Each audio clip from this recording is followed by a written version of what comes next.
సమాజంలో అస్పృశ్యత అంటరానితనాన్ని రూపుమాపేందుకు మహాత్మా జ్యోతిరావు పులే తన జీవితాన్ని అంకితం చేశారని బీసీ సంఘం నాయకులు రాజ్యసభ సభ్యులు ఆర్ కృష్ణయ్య గుర్తు చేశారు. పెద్దపల్లి జిల్లా రామగుండం రీజియన్ ఓసీపీ 5లో పులే విగ్రహావిష్కరణ కార్యక్రమంలో రామగుండం ఎమ్మెల్యే రాజ్ ఠాకూర్ తో కలిసి ఆయన పాల్గొన్నారు. మహాత్మా జ్యోతిరావు పులే 198వ జన్మదిన వేడుకలకు వారు హాజరయ్యారు. మహాత్మా జ్యోతిరావు పులే అణగారిన వర్గాల అభ్యున్నతికి కృషి చేసిన గొప్ప సంఘ సంస్కర్త అని కృష్ణయ్య గుర్తు చేశారు. విద్యతో స్త్రీలకు సమాన హక్కు, సంఘంలో గుర్తింపు కల్పించాలని పోరాడిన త్యాగధనుడు పూలే అని ఆయన పేర్కొన్నారు. దళిత బహుజనుల బానిసత్వపు సంఖ్యలను తెంచి స్వేచ్ఛ స్వాతంత్రాలను కల్పించిన మహనీయుడని ఆయన కొనియాడారు. బడుగు బలహీన వర్గాలకు రాజ్యాధికారం దక్కాలంటే అది చదువుతోనే సాధ్యమని నమ్మిన వ్యక్తి పూలే అని రామగుండం ఎమ్మెల్యే రాజ్ ఠాకూర్ చెప్పారు. పులే అందించిన ఫలాలు నేడు అమలవుతున్నాయని, అట్టడుగు వర్గాలకు స్వేచ్ఛ వాయువులను అందించిన మహనీయుడన్నారు. తెలంగాణలో సమగ్ర కులగణన చేపట్టి బీసీలకు 42% రిజర్వేషన్ కల్పించిన ఘనత కాంగ్రెస్ ప్రభుత్వానికి దక్కుతుందన్నారు. మహనీయుల ఆశయ సాధన కోసం ప్రతి ఒక్కరూ కృషి చేయాలని నాయకులు పిలుపునిచ్చారు. విగ్రహ ఆవిష్కరణ కార్యక్రమంలో RG1 GM లలిత్ కుమార్ తో పాటు సింగరేణి అధికారులు, కార్మికులు పాల్గొన్నారు.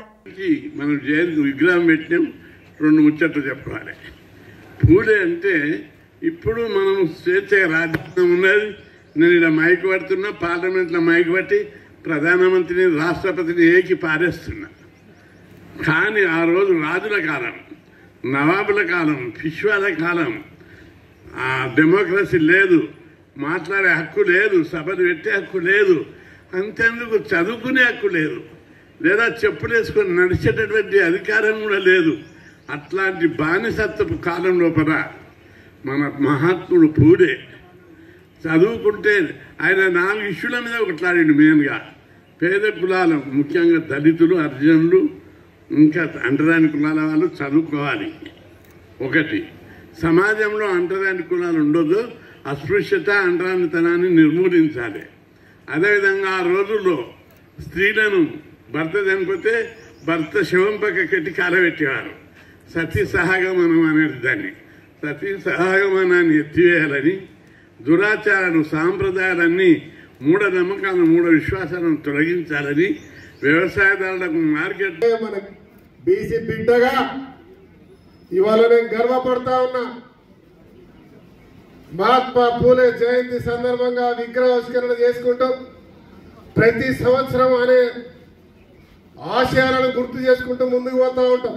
యాత్ర తర్వాత రేవంత్ రెడ్డి అనే ఒక నాయకుడు తన సామాజిక వర్గం రెడ్డి అయినా, ఇది నాతోటి నాకు చివరిదైనా, నాకు అవకాశం రాకుండా ఇంకెవరికి రాకుండా ఈ రాష్ట్రంలో బీసీలు, బలహీనులు, దళితులు ఈ స్థానంలోకి రావాలి, సామాజికంగా ఎదగాలి, ఆర్థికంగా ఎదగాలి, ఉద్యోగాల్లో రిజర్వేషన్లు కల్పించాలి.